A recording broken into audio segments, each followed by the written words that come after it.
বাড়িতের ছোট তরফের গৃহিণী নৃত্যকালী যখন পালিতা কন্যার বিবাহের পাত্রানুসন্ধানে বৎসরাবধি বিবিধ চেষ্টার পরও বারবার নিরাশ হইয়া দিন দিন উত্তপ্ত হইয়া উঠিতেছিলেন, সেই সময় একদিন প্রভাতে সহসা বাড়ির পুরোহিত হীরেন্দ্র ভট্টাচার্য মহাশয় আসিয়া সহাস্য মুখে সংবাদ দিলেন, মা, একটা সুসংবাদ আছে। কিরণের জন্যে একটা সুপাত্রের সন্ধান পেয়েছি। গৃহিণী আশাপূর্ণ হৃদয়ে উৎসুক নেত্রে ভট্টাচার্য মহাশয়ের কথার অবশিষ্ট অংশ শুনিবার প্রতীক্ষা করিতে লাগিলেন। ভট্টাচার্য মহাশয় তখন সবিস্তারে যাহা বলিলেন তাহার সংক্ষিপ্ত মর্ম এই, গতকল্য তাহার কোনো প্রয়োজনে তিনি গ্রামান্তরে গিয়াছিলেন। ফিরিবার সময় অত্যন্ত ক্লান্ত ও পিপাসিত হইয়া পুষ্করিণী তটে গিয়া একটি অচেনা যুবককে ছিপ ফেলিয়া মাছ ধরিতে দেখেন।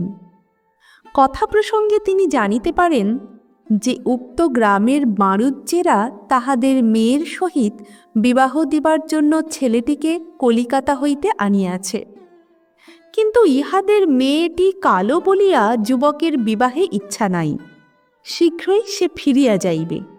তখন তিনি কিরণের কথা বলায় সে মেয়েটিকে আগে দেখিতে চাহিয়াছে। গৃহিণী জিজ্ঞাসা করিলেন, ছেলেটি দেখিতে কেমন, কত বয়স হবে? ভট্টাচার্য অতি উৎসাহের সহিত বলিলেন, আমি আজ বিকালে তাকে এখানে আনব, তুমি মেয়ে দেখাবার জোগাড় করে রাখো। সে এলেই দেখতে পাবে আমি তোমার কেমন জামাই আনছি। গৃহিণী বলিলেন, কিন্তু বাণুজ্যেরা তাকে ঘর জামাই করে আনতে চেয়েছিল। আমাদের এখন যেরকম অবস্থা, তাতে আমি তার সকল ভার তো নিতে পারবো না, সেটা তো ভেবেছেন? ভট্টাচার্য মহাশয় তাহার শিখা সমেত মস্তকটি আন্দোলন করিতে করিতে বলিলেন, তুমি কি আমাকে এতই বোকা ঠাউরেছ নাকি? আমি সেসব বিষয় না ঠিক করে কি মেয়ে দেখাবার কথা দিয়েছি?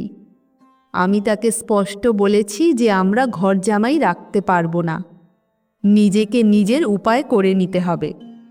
তবে তুমি যেমন পিতৃমাতৃহীন তেমনি এখানেই চিরকাল থাকবে, আমরাই তোমাদের দেখাশোনা করব এবং পরে সুবিধা মতো তোমার বাড়িঘর করে দেব, এই পর্যন্ত। সে তাতে রাজি হয়েছে। এইবার গৃহিণীর মুখ প্রফুল্ল হইল। তিনি ভট্টাচার্য মহাশয়ের কথা মতো ব্যবস্থা করিতে নিযুক্ত হইলেন। যেদিন একমাত্র নরেন্দ্রকে লইয়া 17 বৎসর বয়সে নৃত্যকালী বিধবা হইয়াছিলেন, সে আজ 18 বৎসর পূর্বের কথা। নরেন তখন 1 বৎসরের। তখন তাহাদের একান্নবর্তী সংসার ছিল। কিরণের পিতাই সংসারের ও সম্পত্তির সর্বময় কর্তা ছিলেন ও পিতৃহীন ভ্রাতুষ্পুত্রকে পরম স্নেহে প্রতিপালন করিতেছিলেন। নরেনের জন্মের 5 বৎসর পরে কিরণের জন্ম। তাহাকে 10 দিনের রাখিয়া সূতিকা গৃহেই তাহার মাতার মৃত্যু হয়। তদবধি কিরণ কাকিমার স্নেহের ক্রোড়ে মানুষ হইয়াছে, তাহাকেই মা বলিয়া ডাকে। বড়বাবু দ্বিতীয়বার কলিকাতায় বিবাহ করিলেন। এই বিবাহের পর হইতেই তাহার বিবিধ পরিবর্তন হইতে লাগিল। এখন তিনি প্রায়ই কলিকাতাতেই থাকেন, মধ্যে মধ্যে 2-4 দিনের জন্য গ্রামে আসেন। ক্রমশ তাহার দ্বিতীয় পক্ষের সন্তানাদি হইতে লাগিল।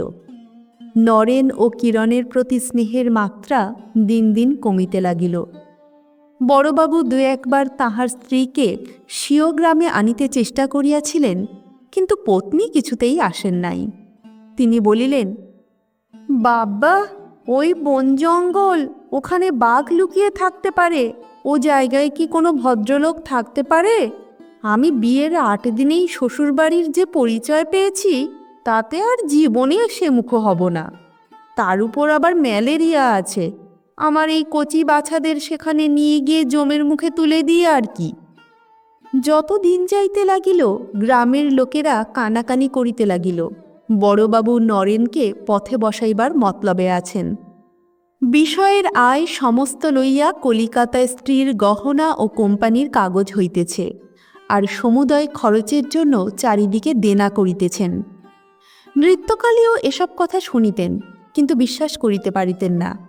1 বৎসরের পিতৃহীন শিশুকে যিনি বুকে করিয়া মানুষ করিয়াছেন, তিনি কি কখনো তার এমন সর্বনাশ করিতে পারেন? কিন্তু তিনি স্পষ্টই দেখিতেন যে বাড়ির প্রত্যেক ক্রিয়াকাণ্ড, প্রত্যেক অনুষ্ঠান আগে যেমন সমারোহে সম্পন্ন হইত, এখন ক্রমশ কমিতে কমিতে তাহা নামমাত্র রীতিরক্ষার মতো হইয়া দাঁড়াইয়াছে। দোল, দুর্গোৎসব ইত্যাদি প্রত্যেক অনুষ্ঠানের এমন শোচনীয় দশা দেখিয়া নরেন একদিন জ্যাঠামশাইকে জিজ্ঞাসা করায় তিনি গম্ভীর মুখে বলিয়াছিলেন, এখন আমাদের সময় বড় মন্দ যাইতেছে। নরেন ইহার উপর আর একটি কথা বলিবার সাহস করে নাই। কিরণের বিবাহযোগ্য বয়স হইয়াছিল।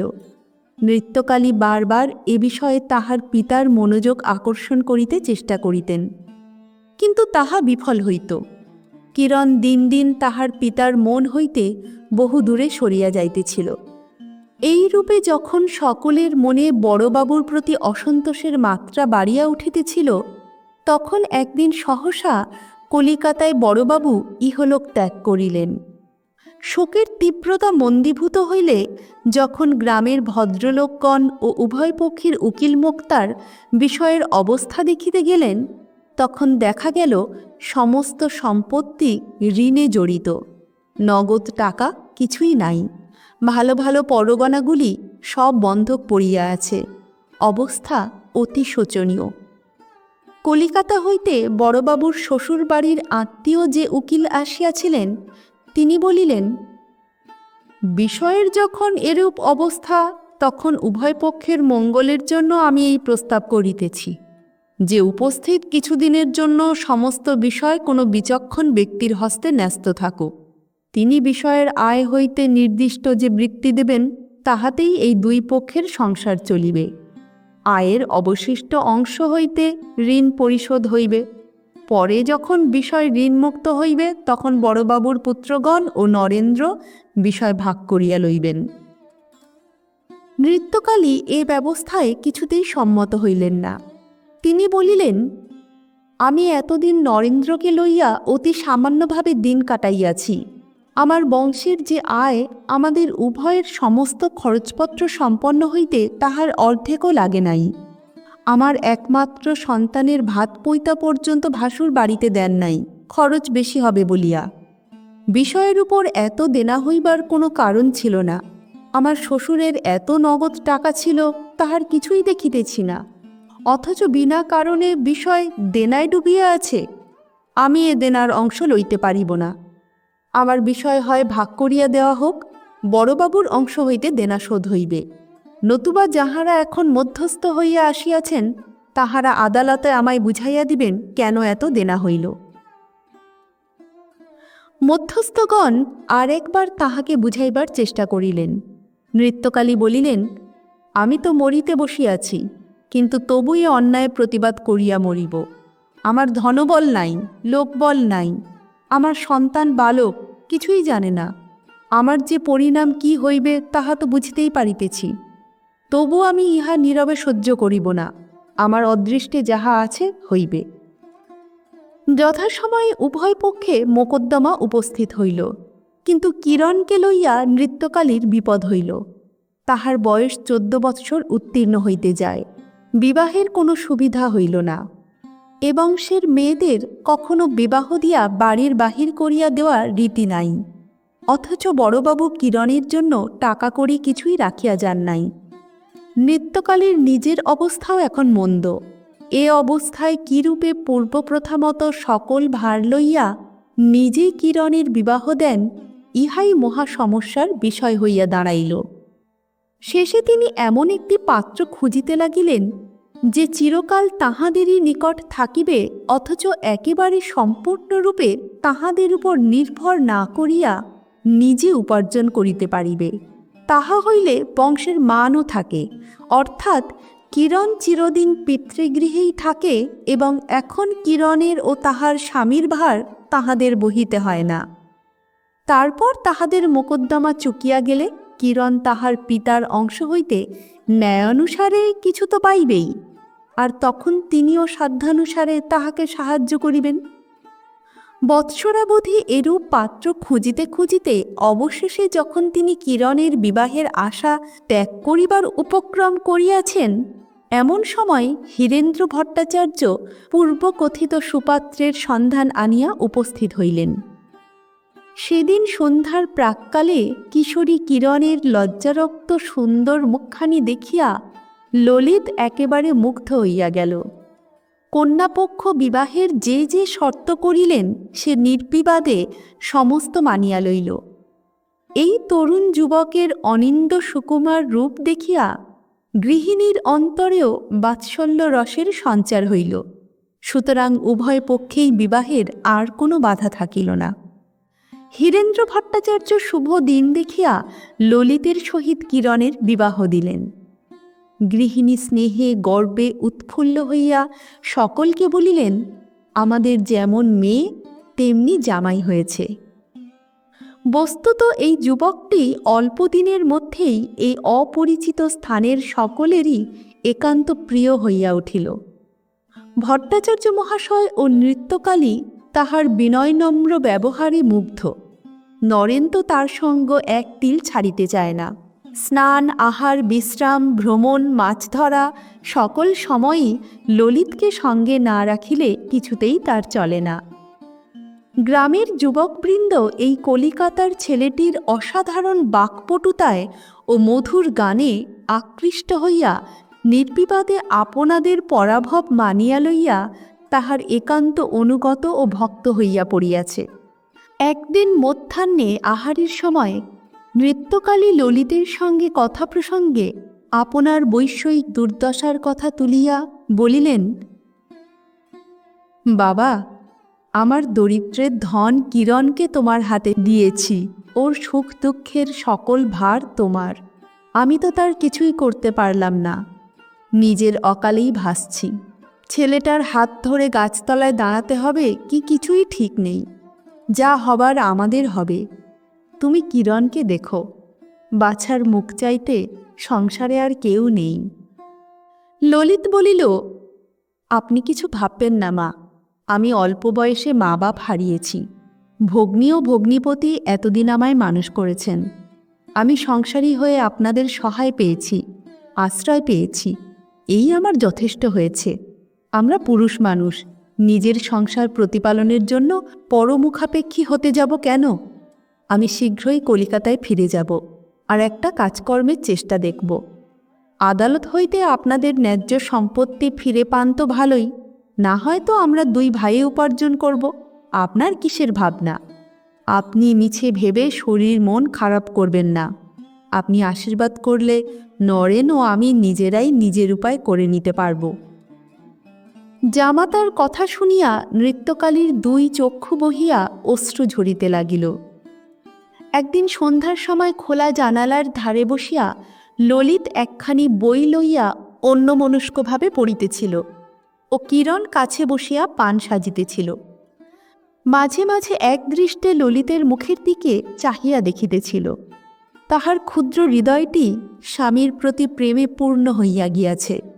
বাড়ির লোকে যখন শতমুখে ললিতের প্রশংসা করে, তখন সে কথা যেন তার কানে অমৃত বর্ষণ করিতে থাকে।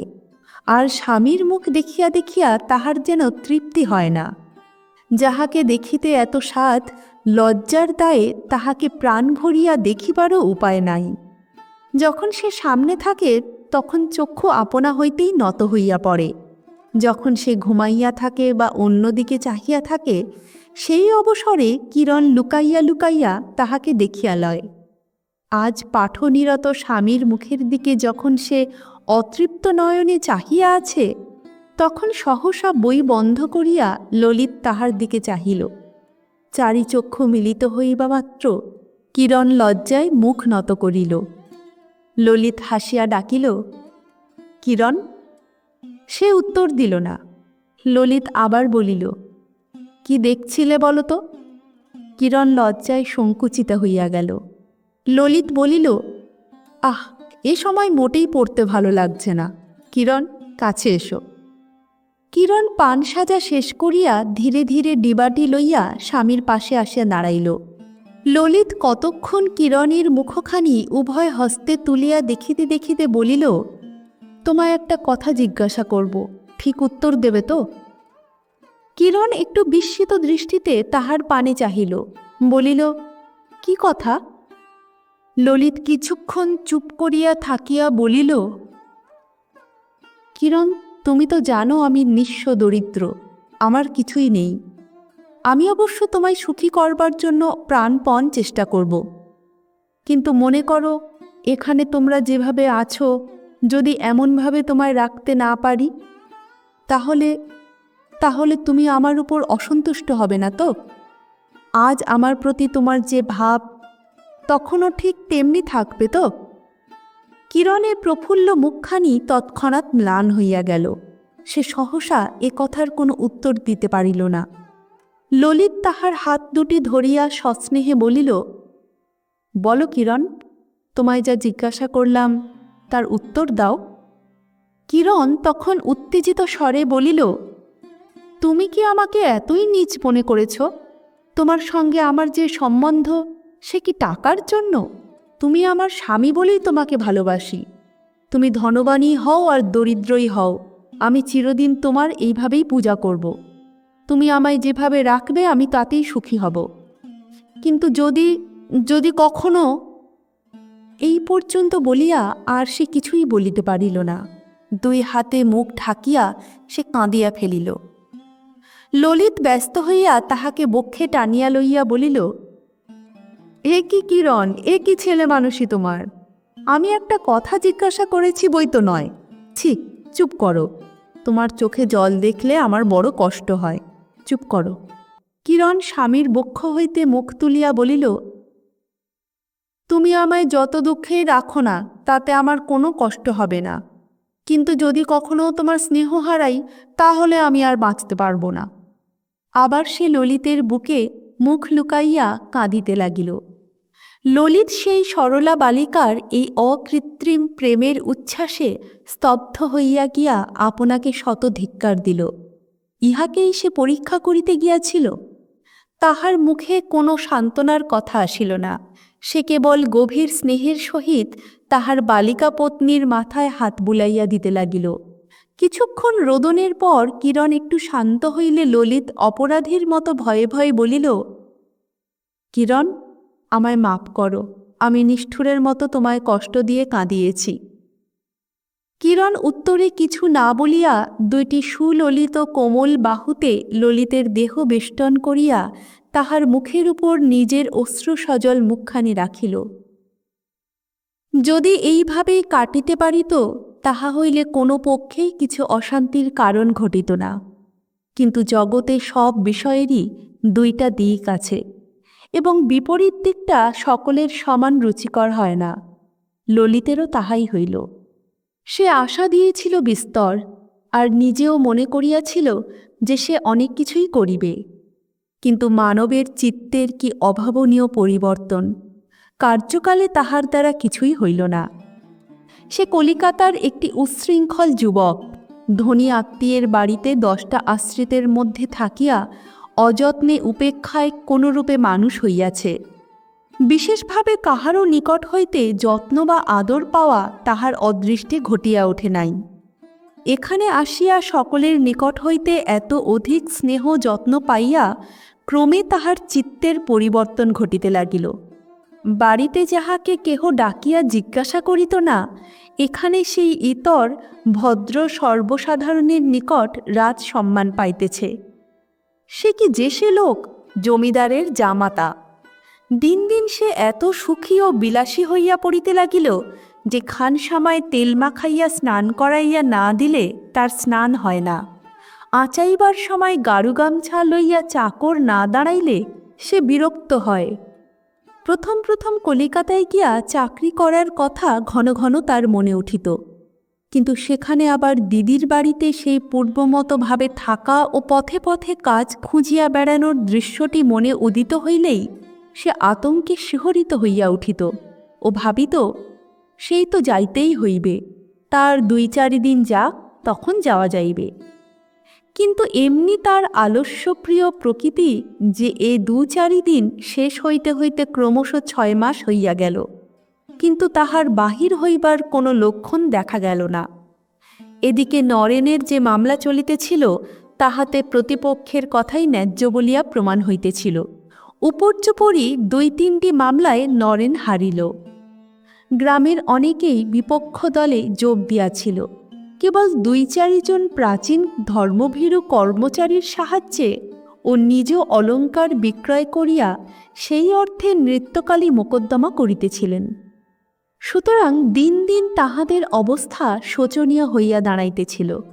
নানা দুঃখে দুশ্চিন্তায় অভাবে নৃত্যকালী চতুর্দিক হইতে জড়াইয়া পড়িয়া দিন দিন উত্তপ্ত হইয়া উঠিতেছিলেন। নরেন তো পথে দাঁড়াইয়াছে বলিলেই হয়। তাহার উপর ললিতের আচরণ দেখিয়া তিনি অন্তরে অন্তরে ক্ষুব্ধ হইয়া উঠিতেছিলেন। জামাই মানুষ, জোর করিয়া কিছু বলাও যায় না। সে তো সব দেখিয়া শুনিয়াও বেশ আরামে দিন কাটাইতে পারিতেছে। একে তো পিতৃমাতৃহীন নিঃস্ব দেখিয়াই বিবাহ দিয়াছেন, তাহার উপর নিজের সাহায্য করিবার ক্ষমতাও গেল।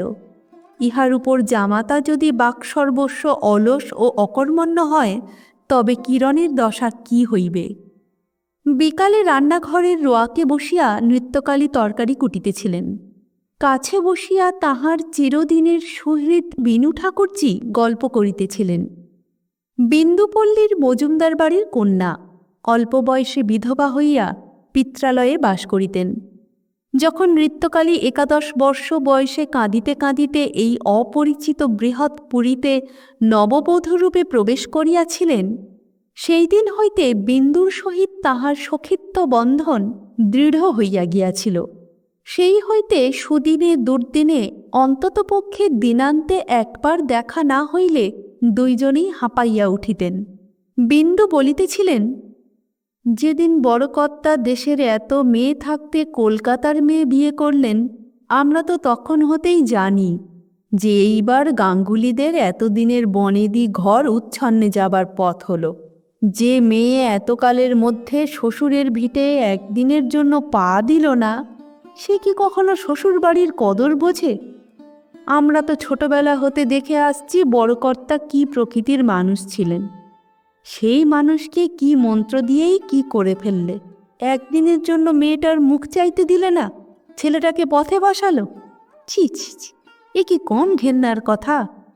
নৃত্যকালে অঞ্চলে চক্ষু মুছিয়া বলিলেন, আমি আর কার দোষ দেব বলো ঠাকুরজি? সবই আমার অদৃষ্টের দোষ। সংসারে এসে একদিনের জন্য সুখী হতে পারলাম না।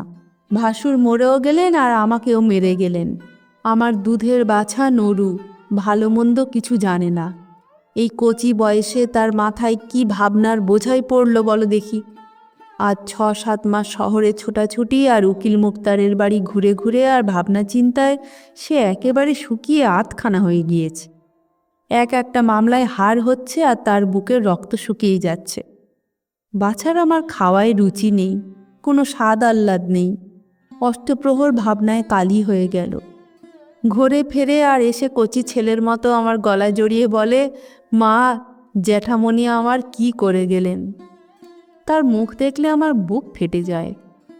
বিন্দুও কাঁদিয়া ফেলিলেন, বলিলেন, হে বয়সে লোকের ছেলে নেচে খেলে বেড়ায়, দুঃখের বার্তা জানে না।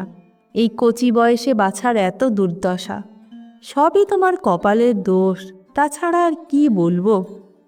নৃত্যকালী আবার বলিলেন, আরও দেখো, বিয়ে দিয়ে একটা পরের ছেলে ঘরে নিয়ে এলাম, সেও কপাল গুণে এমন হলো। এই তো আমাদের অবস্থা দেখছে। এখন কোথায় নিজের চেষ্টা চরিত্র নিজে করবে তা না, বেশ নিশ্চিন্ত হয়ে আমাদেরই গলগ্রহ হয়ে বসে আছে। 2-5 দিন কথায় কথায় বলেও দেখেছি, কথায় যেমনটি কাজে তা কিছুই নয়। মেয়ের ভাগ্যে যে এরপর কী হবে তাও জানি নে। বিন্দু বলিলেন, দেখো ছোট বউ, তুমি রাগই করো আর যাই করো, এ কথাটি আমি তোমার মেনে নিতে পারি নে। তুমি এ বিয়ে দিয়েই অন্যায় করেছ। ও জামাই যদি নিজে রোজগার করে ঘরকন্যা করবে মনে করত, তাহলে কি কখনো বাণুজ্যেদের বাড়ির ঘর জামাই হয়ে থাকতে আসতো? এটা তো তোমরা বুঝলে না। ভালো করে দেখা না, শোনা না, 5 জনের পরামর্শ নিলে না, হঠাৎ একটা কাজ করে বসলে। সে এখন দিব্যি আরামে আছে, কেন কষ্ট করতে যাবে? জানে মেয়ের জন্য আমার সকল উৎপাতই এরা সহ্য করবে। কিরণ এতক্ষণ নীরবে বসিয়া শাক বাছিতেছিল। পিসিমার এত তীব্র সমালোচনা শুনিয়া তাহার চোখ মুখ লাল হইয়া উঠিল। দুঃখে অভিমানে তাহার বুক ফাটিয়া কান্না আসিল। সে আপনাকে সামলাইবার জন্য শাক বাছা ফেলিয়া সেখান হইতে উঠিয়া চলিয়া গেল। পিসিমা তাহার রকম দেখিয়া অবাক হইয়া গালে হাত দিলেন। গৃহিণীও বিরক্ত হইয়া বলিলেন, মেয়ের রকম দেখেছ একবার? আমি কেবল ওর ভাবনা ভেবে মরছি, ও কি তা বোঝে? ও এখন আর সে কিরণ নেই। জামাইকে একটি কথা বললে মেয়ে একেবারে কেঁদে কেটে অনর্থ করবে। তাহার পর একটু থামিয়া আবার বলিলেন, আর হবে নাই বা কেন? এখন তো আর সে ছেলে মানুষটি নেই, বড় হয়েছে, স্বামীকে চিনেছে। এখন ওর সামনে তার স্বামীর নিন্দে করলে তো তার কষ্ট হবেই। আমাদেরই তো এটা অন্যায়।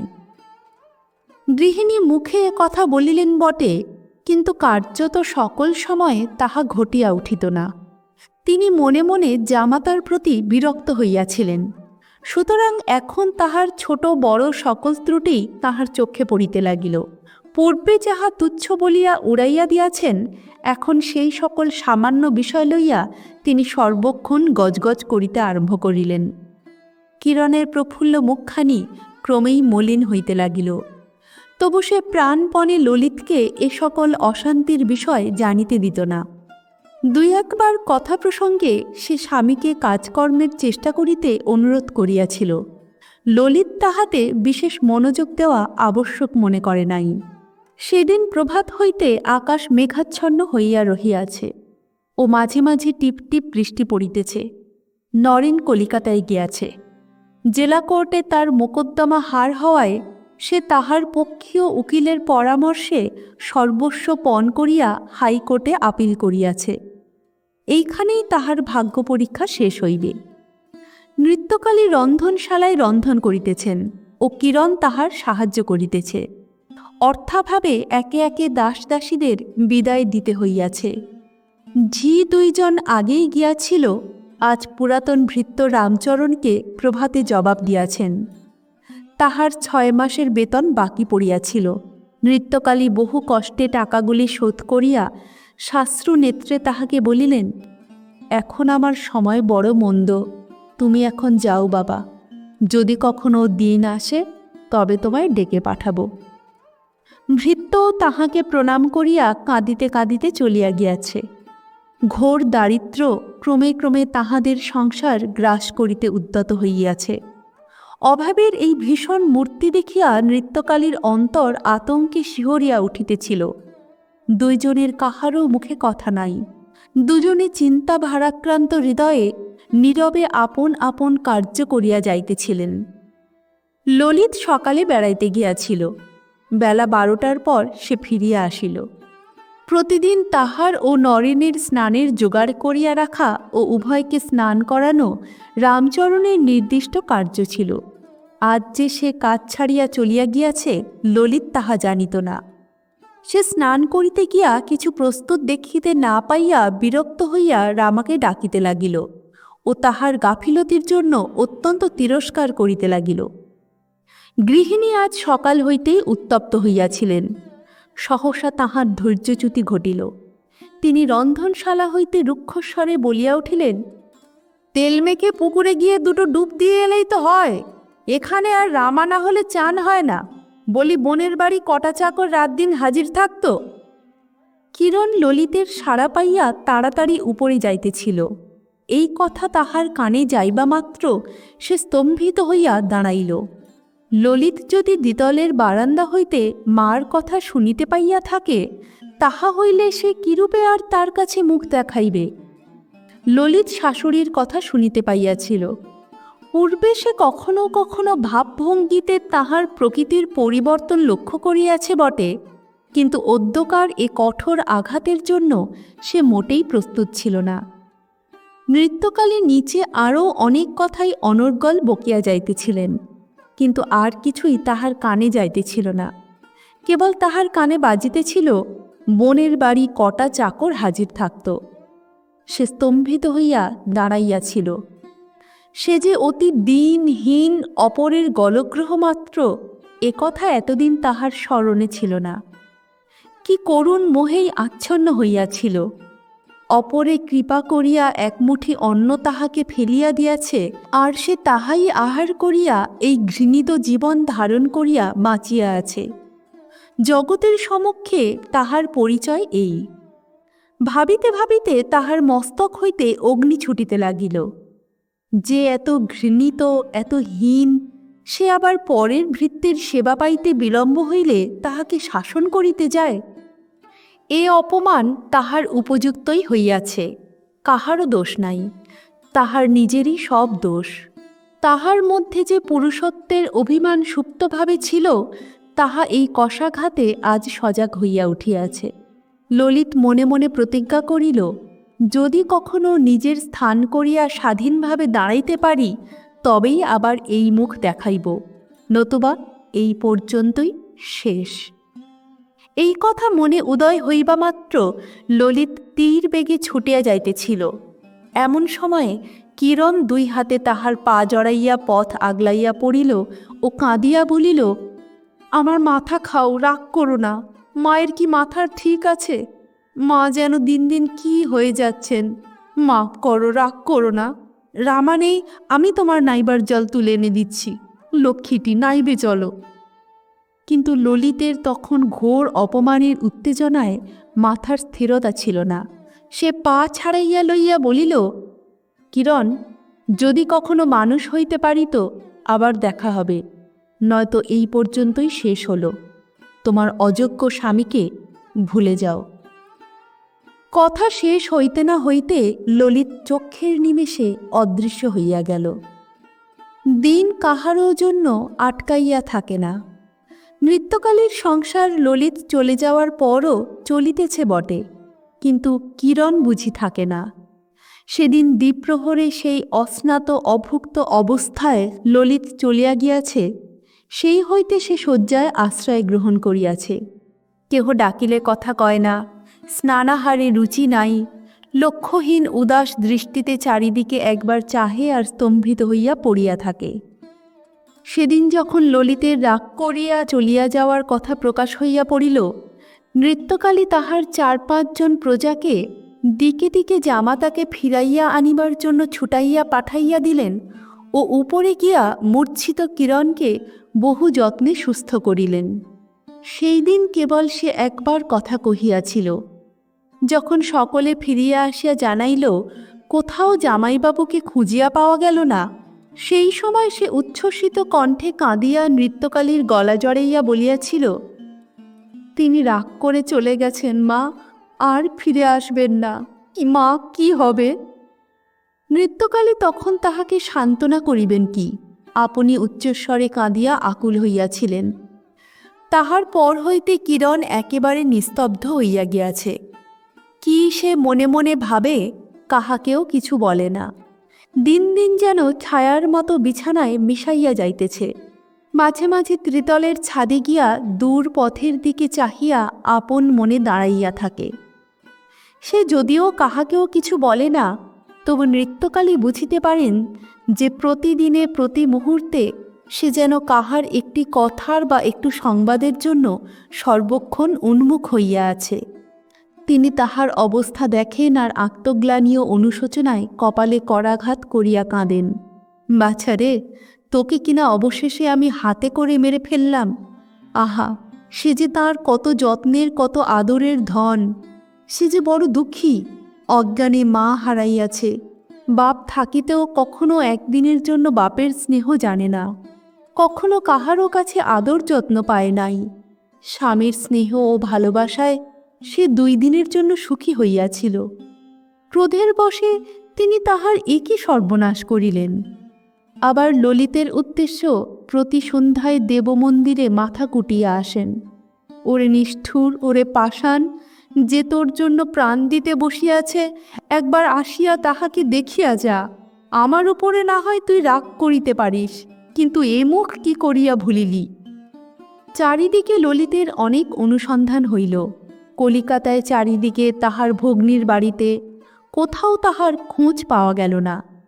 গ্রামের যে প্রবীণ কবিরাজ কিরণের চিকিৎসা করিতেছিলেন, তিনি নৃত্যকালীকে বললেন, আমি ওষুধ দিতেছি বটে, কিন্তু ইহা মানসিক ব্যাধি, ঔষধে কিছু হইবে না। যদি শীঘ্র আপনার জামাতার সন্ধান না পাওয়া যায়, তবে ইহার জীবন সংশয়, ইহার জীবন শক্তি ক্ষয় হইয়া আসিতেছে। নৃত্যকালীর সংসার বিন্দু ঠাকুরঝি দেখিতেন। নৃত্যকালী কিরণকে লইয়া উপরে পড়িয়া থাকিতেন। তাহার শোচনীয় অবস্থা দেখিয়া দিন দিন তাহার হৃদয় ভাঙিয়া যাইতেছিল। এই পরিবার যখন এইরূপে চতুর্দিক হইতে রোগ শোক অভাব দুঃখের ভারে আচ্ছন্ন হইয়া পড়িয়াছিল, তখন একদিন সহসা দেবতার আশীর্বাদের মতো সুসংবাদ লইয়া হাসি মুখে নরেন আসিয়া বলিল, মা, হাইকোর্টের মামলায় আমাদের জিত হয়েছে, জজ সাহেব বলেছেন। বলিতে বলিতে কিরণের শীর্ণ ম্লান মূর্তির দিকে দৃষ্টি পড়ায় সে অবাক হইয়া বলিল, এ কি? বোনটির কি হয়েছে মা? যে মামলার ফলাফলের উপর তাহাদের জীবন মরণ নির্ভর করিতেছিল, তাহাতে জয়ী হইয়াছেন শুনিয়া আজ নৃত্যকালীর আহ্লাদ হইল না। তিনি কাঁদিয়া বলিলেন, ওরে নরেন, তোর যা কিছু আছে সব ললিতকে লিখে দেব, তুই তাকে ফিরিয়ে আন, তার জন্য আমার সব যেতে বসেছে। নরেন যখন একে একে সব কথা শুনিল, তখন তাহার চোখ দুইটি অশ্রুপূর্ণ হইয়া উঠিল। সে ধীরে ধীরে কিরণের কাছে আসিয়া বলিল, বোন। কিরণ মুখ তুলিয়া চাহিল। তার মাথাটি ঘুরিয়া গিয়া নরেনের বুকে পড়িল। দাদার স্নেহের কোলে মুখ লুকাইয়া কিরণ বহুদিন পরে প্রাণ ভরিয়া কাঁদিল। নরেন নিজের চোখ মুছিতে মুছিতে তাহাকে বলিল, তুই কিচ্ছুটি ভাবিস নে, আমি যখন এসেছি তখন তোর কোনো ভাবনা নেই। আমি আবার শীঘ্র কলিকাতায় যাইব, যেখানেই থাকুক তাকে খুঁজে বের করে সঙ্গে নিয়ে তবে বাড়ি আসব। সে কতদিন লুকিয়ে থাকবে? 3-4 দিন পরে একদিন বিকালে কিরণ নিজের ঘরে জানালার ধারে চুপ করিয়া বসিয়া আছে। এমন সময় হাসিতে হাসিতে নরেন আসিয়া বলিল, বলো দেখি বোনটি, আজ কি এনেছি? কিরণ কিছু না বলিয়া শূন্য দৃষ্টিতে দাদার বদ্ধ মুষ্টির দিকে চাহিয়া রহিল। কোনো বিষয় জানিতে বা কথা কহিতে তাহার কোনো কৌতূহল বা উৎসাহ ছিল না।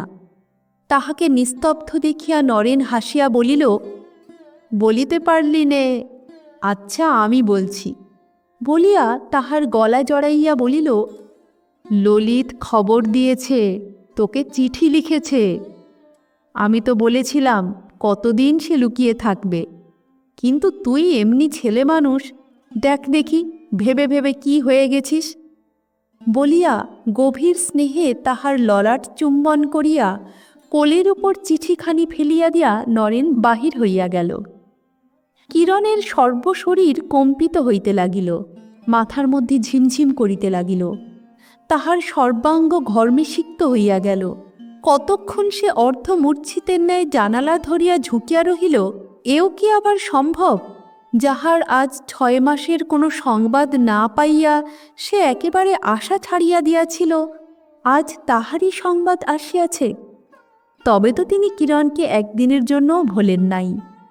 মৃদু মৃদু বাতাসে তাহার অবসন্ন দেহ একটু প্রকৃতিস্থ হইলে সে কাঁপিতে কাঁপিতে চিঠিখানা খুলিল। চিঠিতে লেখা ছিল, মির্জাপুর। আমার কিরণ, আজ কতদিন পরে তোমায় চিঠি লিখছি। যেদিন দুর্জয় অভিমানের বশে তোমায় ফেলে চলে এসেছিলাম, তারপরে কতদিন কেটে গেছে। আমি কিন্তু একদিনের জন্য তোমার সেই কাতর মুখখানি ভুলিতে পারিনি। জানি আমার সংবাদ না পেয়ে তুমি যে কি কষ্টে দিন কাটাচ্ছ, কিন্তু আজ সেসব কথার দিন নয়। যেদিন আবার আমরা দুজনে মিলব, সেই দিন দুজনেই পরস্পরের কথা বলবো ও শুনব। আর সেদিনটির যে বেশি দেরি নেই, সে কথা মনে করেও আমার অন্তর আনন্দে নৃত্য করছে। সেদিন আমি অকুলে ভেসেছিলাম, ভগবানের কৃপায় কুল পেয়েছি। যাত্রাকালে তোমার মুখ দেখেছিলাম, তাই যাত্রা শুভ হয়েছিল। আমার কোনো কষ্ট হয়নি। আমি প্রথমে কলিকাতাতেই আসছিলাম। ঘটনাক্রমে গাড়িতে এক মারোয়ারি ভদ্রলোকের সঙ্গে আলাপ হলো। কথায় কথায় তিনি বললেন মির্জাপুরে তাঁর বৃহৎ কারবার, কলিকাতাতেও অন্যান্য স্থানে শাখা আছে। তিনি নিজে মির্জাপুরে থাকেন ও মাঝে মাঝে আর সব স্থানে গিয়া তত্ত্বাবধান করে আসেন। মির্জাপুরে তার একটি ইংরেজি জানা লোকের দরকার। সাহেব ব্যবসায়ীদের সঙ্গে কথাবার্তা বলা ও ইংরেজিতে চিঠিপত্র লেখা, এই সব কাজের জন্য তিনি উপস্থিত 150 টাকা বেতন দিতে ও বাড়ি দিতে সম্মত আছেন। আমায় তিনি বললেন যে এই কাজটি করতে পারবে এমন কোনো লোক আপনার সন্ধানে আছে কি? আমি বললাম লোক নেই বটে, তবে আমি নিজে করতে প্রস্তুত আছি। তারপরে তার সঙ্গে এই সুদূর পশ্চিমে চলে এসেছি। তুমি হয়তো এইবার রাগ করে বলবে যে তবে এতদিন কেন সংবাদ দাওনি। কেন দিইনি তা লিখছি। তোমার বোধহয় মনে আছে, একদিন সন্ধ্যার সময় মা বিন্দু পিসিমার কাছে দুঃখ করেছিলেন যে এমন দুঃসময় বিবাহ দিলাম যে আমার কিরণকে একখানি গহনা দিতে পারলাম না। সেই কথা মনে পড়ায় আমি এই 6 মাস অপেক্ষা করে বেতনের টাকা জমিয়ে দিদিকে পাঠিয়েছিলাম। তিনি সেখান থেকে নতুন ফ্যাশনের গয়না গড়িয়ে তোমার জন্য পাঠিয়ে দিয়েছেন। নিজের হাতে এবারে গিয়ে তোমায় সাজাবো, স্বাদ আছে। এই স্বাদটুকুর জন্য এতদিন এত কষ্ট সহ্য করেছি। এক এক সময় মনে হতো আমি কি নিষ্ঠুর, যে আমাগত প্রাণা সরলা আমি ভিন্ন জানে না, তাকে আমি বিনা দোষে কি যাতনাই দিচ্ছি। কতদিন তোমার মুখ মনে পড়ে নির্জন ছাতে একলা বসে কত যে কেঁদেছি, তার কি বলবো। আমার কিরণ, এইবার আমাদের সব দুঃখের অবসান হয়েছে। বৈশাখ মাসে এসেছি, আজ আশ্বিন মাস পড়ল, আর 15 দিন পরে আমার পূজার ছুটি পড়বে। এই ছুটিতে গিয়ে তোমাকে এখানে নিয়ে আসব। তারপর থেকে আমাদের বাধাহীন মিলনের পথে আর কোনো অন্তরায় থাকবে না। এখানে আমি যে বাড়িটি পেয়েছি, যদিও ছোট কিন্তু বড় সুন্দর, চারিদিকে বাগান, মাঝে লতাপাতা ঘেরা ছবিটির মতো বাড়িখানি। আমি মনের মতো করে বাড়িখানি সাজিয়েছি, আর আমাদের নতুন সংসারের সবই গুছিয়ে রেখেছি। এখন কেবল দিন গুনছি কবে আমার হৃদয়ের রানীকে আমার এই গৃহস্থলীর মধ্যে কল্যাণী গৃহলক্ষ্মী রূপে বিরাজ করতে দেখব। আমার জীবনের ধ্রুবতারা তুমি। তোমার বিহনে আমার এসব শয্যা অঙ্গহীন অশোভন হয়ে রয়েছে। এসো আমার লক্ষ্মী, তোমার মঙ্গল চরণ স্পর্শে আমার এই শূন্য গৃহ পূর্ণ হয়ে যা। মাকে আমার প্রণাম জানিও, তার আশীর্বাদেই আমি আমার কল্যাণের পথ খুঁজে পেয়েছি। নরেনের কি খবর, তার মোকদ্দমার কি হলো? তুমি আমার অন্তরের ভালোবাসা জানবে। আজ তবে আসি, আর 15 দিন পরে আমাদের দেখা হবে। ইতি তোমার ললিত। দেখিতে দেখিতে এই শুভ সংবাদ চারিদিকে রাষ্ট্র হইয়া গেল। গৃহিণী আসিয়া কাঁদিয়া গ্রামের প্রত্যেক দেবমন্দিরে নানা উপাচারে পূজা পাঠাইয়া দিলেন। গ্রামের লোক এ খবর ভালো করিয়া জানিবার জন্য জমিদার বাড়িতে ভাঙিয়া পড়িল। কিন্তু কিরণের রুগ্ন শরীরে অপ্রত্যাশিত আনন্দের কোপ সহ্য হইল না। রাত্রি হইতে তাহার ঘন ঘন মূর্ছা হইতে লাগিল। শেষ রাত্রে অতিশয় কম্প দিয়া প্রবল জ্বরে সে অজ্ঞান হইয়া পড়িল। কবিরাজ নারী দেখিয়া মুখ বিকৃত করিলেন, বলিলেন এ জ্বর ত্যাগের সময় কি হয় বলা যায় না। নরেনকে বলিলেন, তুমি তো ললিতের ঠিকানা পাইয়াছ, তাহাকে একখানা টেলিগ্রাম করিয়া দাও। যদি দেখিবার ইচ্ছা থাকে তবে যেন সংবাদ পাইবা মাত্র চলিয়া আসেন। নরেন বালক মাত্র, ললিতের চিঠি দেখিয়া আনন্দে উৎফুল্ল হইয়া সে ভাবিয়াছিল এইবার তাহাদের সমস্ত কষ্ট ও উদ্বেগ দূর হইবে। আজ এই নির্ঘাত কথা শুনিয়া সে একেবারে বজ্রাহতের মতো স্তম্ভিত হইয়া রহিল। পরে উচ্ছ্বসিত কণ্ঠে কাঁদিয়া বলিল, আপনার পায়ে পড়ি কবিরাজ মশায়, আপনি ও কথা বলবেন না, আমার বোনটিকে বাঁচান। 2 দিন অচেতন থাকিবার পর তৃতীয় দিনে কিরণের জ্ঞান হইল। সে ধীরে ধীরে চক্ষু মেলিয়া চারিদিকে চাহিয়া দেখিল। নরেন ও কবিরাজ মহাশয় তাহার শয্যার পাশে বসিয়াছিলেন। নৃত্যকালীর উচ্চক্রমণ ও নানা ছন্দের বিলাপ কোনো মতে নিরস্ত করিতে না পারিয়া বিন্দু তাহাকে কিরণের ঘর হইতে অন্যত্র লইয়া গিয়াছিলেন। কিরণ কিছুক্ষণ শূন্য দৃষ্টিতে চাহিয়া চাহিয়া নরেনকে ক্ষীণ কণ্ঠে ডাকিল, দাদা। নরেন কাছে আসিয়া বলিল, বোন, দাদা, পুজোর ছুটি কি হয়েছে? নরেন চোখ মুছিয়া বলিল, হয়েছে বই কি, ললিত এলো বলে। কিরণ আর কথা বলিল না। শান্তির গভীর দীর্ঘ নিঃশ্বাস ফেলিয়া সে ধীরে ধীরে ঘুমাইয়া পড়িল। এই সময় উদ্যান ঝড়ের মতো ছুটিয়া ললিত ঘরে প্রবেশ করিল। বারান্দায় তাহাকে দেখিয়া গৃহিণী চিৎকার করিয়া কাঁদিয়া উঠিলেন, ওরে, এমনি করেই কি মেরে ফেলতে হয় রে আমার সোনার প্রতিমা কিরণ? বিন্দু তাহার মুখ চাপিয়া ধরিলেন। ললিত কোনো দিকে না চাহিয়া পাগলের মতো ডাকিল, কিরণ, কিরণ। তাহার উদ্ভ্রান্ত বিকৃত কণ্ঠস্বর কক্ষময় প্রতিধ্বনিত হইয়া শূন্যে মিলাইয়া গেল। কিরণের যে তখন পূজার ছুটি হইয়া গিয়াছে। লিসন চ্যানেলে আজকে শুনলেন সরোজ কুমারী দেবীর লেখা পূজার ছুটি।